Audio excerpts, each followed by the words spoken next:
In the spring of 1984, a heck bull on a Dutch nature reserve charged a ranger. Not an escaped farm animal, not a zoo animal in distress. A bull bred by Nazi scientists in the 1930s to recreate an extinct prehistoric ox, released without fences or feeding schedules into a drained industrial polder 1 hour from Amsterdam. The ranger stepped back. The bull held its ground. Nobody had told it to do that. The man who had put it there, an ecologist named Vera, was watching from a safe distance. He did not intervene. That was the point. In 1983, the Netherlands released 32 heck cattle, 18 Konik horses from Poland, and 40 red deer from Scotland into a 56 square kilometer polder that had been drained from the sea in 1968 and left empty when the industrial project it was built for never happened. There was no supplementary feeding, no population targets, no intervention. Just animals, land, and a question: what happens when you stop deciding what nature should do? Within weeks, the cattle were doing something nobody had planned for. They were rolling, dropping to the ground, and churning the soil with their weight and their hooves, digging shallow depressions into the earth that filled with water after rain. Wallows. The same behavior wild cattle had used for millennia to coat themselves against insects, and that had the side effect, entirely unintended, of creating hundreds of small ponds across a landscape that had been flat, ecologically empty, and featureless since it was pulled up from the seabed. The birds arrived within months. Not common birds, but spoonbills, marsh harriers, bearded tits, and bitterns. These are species that need shallow water with dense reed edges, the exact microhabitat that a wallow creates if you leave it alone for a season. The polder had none of that structure. The cattle built it without being asked. No one told them to do any of this. In 1968, the Netherlands drained a section of the Zuiderzee, an inland sea, and created a flat polder the size of a small city in the province of Flevoland. The area was planned for industry. The industry never came. The land sat empty, 1 hour from Amsterdam, slowly filling with reeds and geese with no particular direction. An ecologist named Vera got a job managing it and noticed something. The geese were creating structural diversity in the vegetation. Where they grazed, open water stayed. Where they did not, reeds thickened. A living thing was shaping a landscape that humans had left blank. Vera had a larger idea, and at the time it was genuinely controversial. The standard view in European ecology was that the natural state of the continent was a dense, closed canopy forest. Vera disagreed. He thought prehistoric Europe had been more open, more savanna than jungle, kept that way by aurochs, wild horses, and red deer. Remove the large herbivores, as humans had done over centuries, and the forest closes over. Put them back, and something older returns. The Oostvaardersplassen was his chance to test this. The cattle he chose have a history that is hard to explain without stopping for a second. The heck cattle were bred in the 1930s by two German zoo directors, Lutz and Heinz Heck, working under the patronage of Hermann Göring with the explicit goal of recreating the aurochs, the wild ox that went extinct in 1627. They were crosses of Spanish fighting bull, Corsican cattle, and Highland cattle.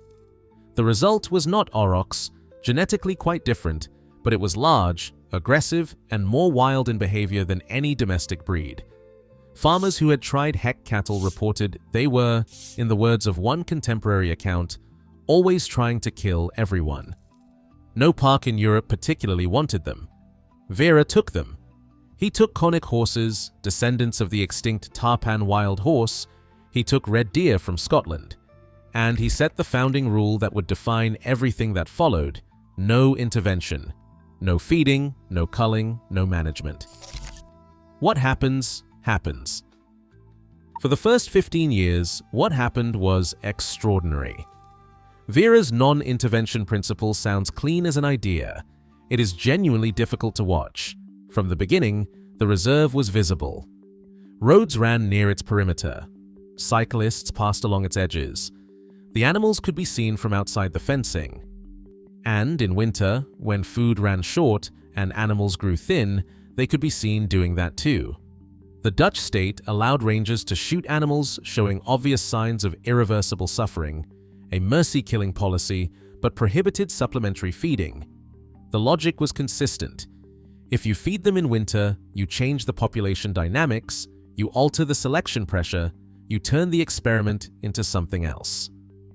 The logic was also deeply uncomfortable to explain to someone standing at a fence, looking at a horse that had not eaten in 3 days. For the first 15 years, the winters were mild, and the question stayed theoretical. The populations grew. The birds kept arriving. Scientists from across Europe came to look at what was happening. A documentary in 2013, De Nieuwe Wildernis, The New Wilderness, was seen by over 700,000 people in the Netherlands and won multiple awards. Vera's experiment was being celebrated as proof of concept, as Europe's boldest rewilding project, as a vision of what the continent's landscape could become. Then the winters got harder. I do not think the people who eventually protested were wrong to be upset. That is worth saying clearly. 3,000 animals dying of hunger over a single winter, visible from a public road, is not a comfortable thing to accept as natural process. The fact that it is ecologically coherent does not make it easy to see. The problem is that ecologically coherent and acceptable to watch are not the same standard. And in a country as densely populated and as attached to its landscape as the Netherlands, that gap was always going to cause trouble. Here is what should not have been possible. In 2016, botanists mapping the Oostvaardersplassen documented 20 distinct habitat types across the 56 square kilometer reserve. 20, in a polder that had been the bottom of a sea 40 years earlier, then scraped flat for industrial use, then left empty. A landscape with no topographic variation, no historic seed bank, no ancient woodland, no rivers or hills. Just flat, reclaimed land and the animals Vera had put on it. The wallows had become permanent features, small ponds with reed margins, gravel edges, and varying depths. Each one was slightly different from the last because each one had been dug by different animals in different soil conditions at different times of year. A hydraulic engineer given the same budget and the same land area could not have created the same diversity of aquatic microhabitats. The cattle did it as a side effect of scratching. The trees the deer and cattle had damaged, stripped of bark and slowly dying, became standing deadwood. The deadwood attracted hole-nesting birds and bark beetles. The bark beetles attracted woodpeckers. Where the large grazers had created open grassland by eating everything in reach, stone curlews and little bustards found nesting conditions they could not get anywhere else in the Dutch lowlands. The spoonbill colony became one of the largest in Europe. What strikes me most about this is the mechanism. None of it was designed, none of it was the goal. The cattle were rolling in the mud because cattle roll in mud. The deer were stripping bark because deer strip bark. The geese were grazing because geese graze. Each species was doing exactly what its biology required, and the cumulative effect of all of them doing their own thing simultaneously, without coordination, without a plan, was 20 habitat types where there had been nothing. That is a genuinely strange result. I have read a lot of restoration ecology, and I still find it strange. The Oostvaardersplassen runs on 3 mechanisms that have nothing to do with engineering. The first is the wallow. A wallow dug by a heck bull is 2 to 4 meters across and maybe 40 centimeters deep. It fills with rainwater. Its edges are compacted clay with no vegetation, then soft mud, then the beginning of reed. That edge gradient, dry to wet across 2 meters, is exactly what spoonbills need for feeding and bitterns need for nesting. 1 wallow. You scale that up to a few thousand animals doing it independently across 56 square kilometers over 30 years, and you get a wetland mosaic that took no engineering, no budget, and no planning permission to create. The second is the bark. When red deer strip the bark from a willow or an ash, they usually kill the tree. The tree becomes standing deadwood. Standing deadwood in a European lowland landscape is rarer than it sounds. Forestry removes it, tidiness removes it, safety concerns remove it. The Oostvaardersplassen had no such pressures. The dead trees stayed standing. Whole nesting species colonized them. Insects colonized the rot. Raptors used the high, bare branches for hunting perches. A single killed tree left in place supports a food web that a living, managed tree does not. The third is the carcass. In an ecosystem without large predators, and the Oostvaardersplassen has none, animals that die of winter starvation or old age become the apex of the food chain for scavengers. Foxes, buzzards, ravens, and white-tailed eagles all benefit directly from the winter mortality that causes the public protests. The animals that die are not wasted. They feed species that cannot kill anything that size on their own. Remove the winter mortality, and you remove the food source that supports those populations. This is the part of the Oostvaardersplassen that is hardest to communicate. The thing people want to stop, the visible starvation, is the thing that makes the rest of the ecosystem work. By the end of 2016, there were 5,230 animals on the Oostvaardersplassen.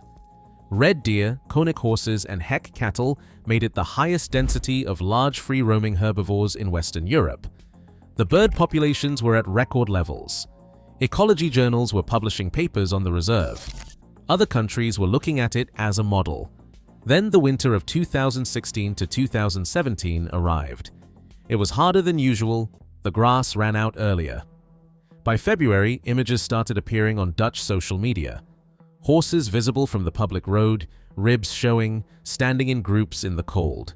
Staatsbosbeheer, the state forestry organization managing the reserve, reported 2,684 red deer, 75 heck cattle, and 467 konik horses dead or euthanized in 5 months.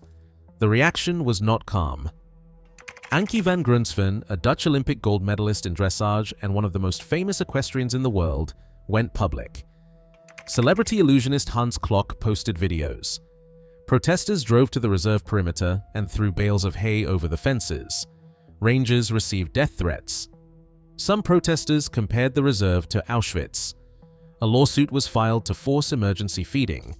The scientists held their position. The ecologists said, "This is what winter does.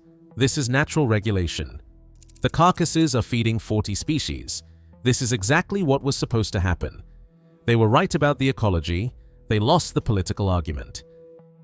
In 2018, the provincial government of Flevoland imposed population caps by decree. 1,800 deer were shot to meet the target. Horses were shipped to Belarus and Spain. Vera's non-intervention principle, 35 years of practice, was ended by an administrative order that took 6 months to write. The experiment that had taken a lifetime to build was dismantled, not because the science was wrong, but because the horses were visible from the road. Here is the thing about the Oostvaardersplassen that I keep turning over.